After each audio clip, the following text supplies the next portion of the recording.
નમસ્કાર, આપ જોઈ રહ્યા છો ગુજરાત ફર્સ્ટ. આપની સાથે હું નવીન દાફડા. ગાંધીધામ મહાનગરપાલિકાની ચૂંટણી માટે રણશીંગું ફૂંકાઈ ગયું છે. ગુજરાત ફર્સ્ટે જાણ્યો છે વોર્ડ નંબર 10ના મતદારોનો મિજાજ. 13 વોર્ડની 52 બેઠકો પર ખરાખરીનો જંગ જામશે, ત્યારે ગાંધીધામ મહાનગરપાલિકામાં પ્રથમ ચૂંટણી યોજાશે. ગાંધીધામમાં પ્રાથમિક સુવિધાઓનો અભાવ છે. શહેરમાં ટ્રાફિકની વિકરાળ સમસ્યાઓ છે. ગાંધીધામ નગરપાલિકાને મહાનગરપાલિકાનો દરજ્જો મળી ગયો છે. નલ સે જળ યોજના હેઠળ સારી કામગીરી કરવામાં આવે છે, ત્યારે ગુજરાત ફર્સ્ટે મતદારોનો મિજાજ જાણ્યો છે. વોર્ડ નંબર 10ના મતદારોનો મિજાજ ગુજરાત ફર્સ્ટે જાણી લીધો છે. નવા રોડ રસ્તા, પાણીના પ્રોજેક્ટ, ગટરના પ્રોજેક્ટ, પ્લસ અનેક લાઇટના કામ હોય, અનેક વિકાસના કાર્યો થયા છે. નવા વોટર સ્ટોરેજ, પ્લસ નવું બસ સ્ટેશન, નવું રેલવે સ્ટેશન, અંડરગ્રાઉન્ડ વીજળીના વાયર વગેરે અનેક કાર્યો ગાંધીધામમાં છેલ્લા 5 વર્ષમાં થયા છે. ગાંધીધામમાં તો એટલી બધી ભરમાળા છે કે કેટલા વર્ષોથી અહીંયા કને કોઈ પણ સરકારી તંત્ર હોય કે નગરપાલિકા હોય કે કોઈ પણ ડિપાર્ટમેન્ટ હોય, કોઈએ ગાંધીધામ પર ધ્યાન આપ્યો જ નહોતો.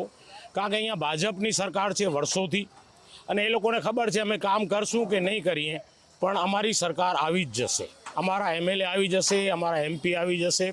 એટલે અહીંયા કને ગાંધીધામમાં ભરમાળા છે. જે ગાંધીધામ એક સરસ મજાનું ગામ, જેમનું મહાત્મા ગાંધીજીના નામ પર આ ધામનું વિકાસ કરવામાં આવ્યું છે, એ ધામને અત્યારે ખાડાધામ બનાવી નાખ્યું છે. આ ભારતીય જનતા પાર્ટીની સરકાર અને એમના મળતિયાઓ અધિકારીઓએ. વાત કરું, અત્યારે મસ્ત મોટા બજેટોની જાહેરાત કરે છે, પણ અત્યારે જે ગાંધીધામના વાસ્તવિક પ્રશ્નો છે કે ખરેખર લોકો એટલા પરેશાન છે, જનતા ત્રાહિમામ પોકારી ગઈ. ગુજરાત ફર્સ્ટ ન્યૂઝની ટીમે અત્યારે ગાંધીધામ શહેરની મુલાકાત લીધી હતી.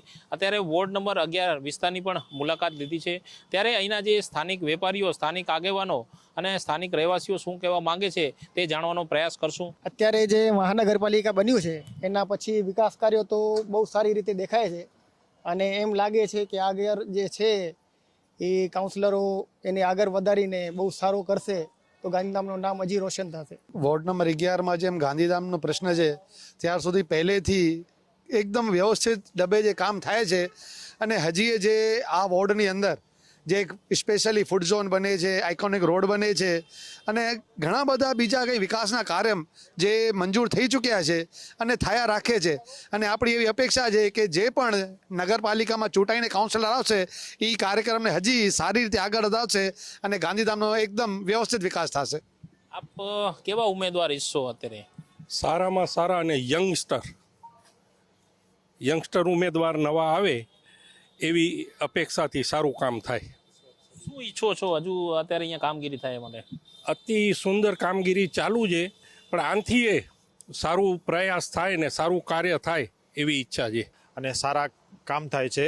અને ઓસ્લો સર્કલથી કરીને અહીંયા આઇકોનિક રોડ બનવાનો છે, ગાર્ડનનું રીડેવલપમેન્ટ થાય છે, ગટરનું થાય છે, ફૂડ ઝોન બનવાનું છે રેડકોટ સામે, અને લોકોમાં ઉત્સાહ છે. જ્યારથી મહાનગરપાલિકા આવ્યું છે અને 5 વર્ષ પહેલાંનું જ્યારે આપણે જોઈએ તો એ છે એમાં જે ડેવલપ છે એ ઘણું સારું ડેવલપમેન્ટ થયો છે. રોડનું સારું ડેવલપમેન્ટ થયો છે, અને ગટરનું જે બોક્સના બનાવે છે, અને આ ચોમાસે લગભગ તો ગાંધીધામની અંદર પાણી ક્યાંય નહીં ભરાય એવી અપેક્ષા છે. અને કામગીરી એટલી ફૂલ ઝડપમાં થાય છે અને એટલી ક્વોલિટી વાઇઝ થાય છે કે 5 વર્ષ પહેલાં અહીંયા ક્યારેય નથી થતી. અત્યારે મહાનગરપાલિકા જે બન્યા પછી અને પહેલાં પણ કામ ચાલુ જ હતું, સરસ હતું. એ પણ મહાનગરપાલિકા બન્યા પછી થોડું કામ સ્પીડ અને વિકાસના કામ પણ ચાલી રહ્યા છે, અને બધું સરસ થઈ રહ્યું છે કામ. ચારે બાજુ અત્યારે તમે જુઓ વિકાસ, અને બધું તમને સરસ રોડ કહો કે તમે ગાર્ડન કહો, બગીચા કહો, ચકરા કહો, બધે ગટરના જે બધા સેનેટરી કામ બધું વ્યવસ્થિત ચાલી રહ્યું છે અત્યારે કામ. નગરપાલિકામાં પણ સુશાસનમાં ખૂબ જ સારું એવું કાર્ય કર્યું અને ખૂબ જ પ્રગતિના કાર્યો જે કર્યા છે, અને હવે જ્યારે મહાનગર બનવા જઈ રહ્યું છે ત્યારે તો ખૂબ જ સારા અત્યારના ઓલરેડી કામ ઘણા ચાલુ થઈ ગયા છે. દાખલા તરીકે iconic road, food court, garden, પાણીની લાઈન, ગટરની લાઈન, એવા બધા જે સારા કાર્યો ચાલુ થઈ ગયા છે. અને આવનારા 5 વર્ષમાં પણ હું જોઉં છું તો મને એવું લાગે છે કે આવતા 5 વર્ષમાં ગાંધીધામ સંપૂર્ણ રીતે બદલાઈ જશે. કામગીરી છે એવી છે કે હવે જ્યારે મહાનગરપાલિકા બન્યું છે અને જે પ્રમાણે કામ દેખાય છે હમણાં એ પ્રમાણે જે આવતા 5 વર્ષની અંદર ગાંધીધામ જે છે એ ઘણો આઇકોનિક બનશે.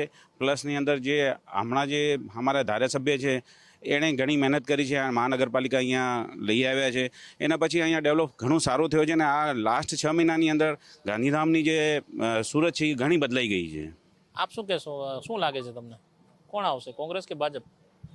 અહીંયા મોટી લીડથી 4 કાઉન્સિલર કોર્પોરેટર બીજેપીના જ આવવાના છે અને પબ્લિક ઉત્સાહથી રાહ જોઈને બેઠી છે કે ક્યારે આવીને ક્યારે બીજેપીને વોટ કરીએ. વોર્ડ નંબર 11ના રહેવાસીઓ અને સ્થાનિક વેપારીઓ અને તેઓનું પણ કહેવું છે કે અત્યારે જ્યારે સ્થાનિક સ્વરાજ્યની ચૂંટણી આવી રહી છે ત્યારે તેની તૈયારીઓને આખરી ઓપ આપી દેવામાં આવ્યો છે અને લોકોમાં પણ એક ઉત્સાહનો માહોલ દેખાઈ રહ્યો છે. કેમ રેહાન સાથે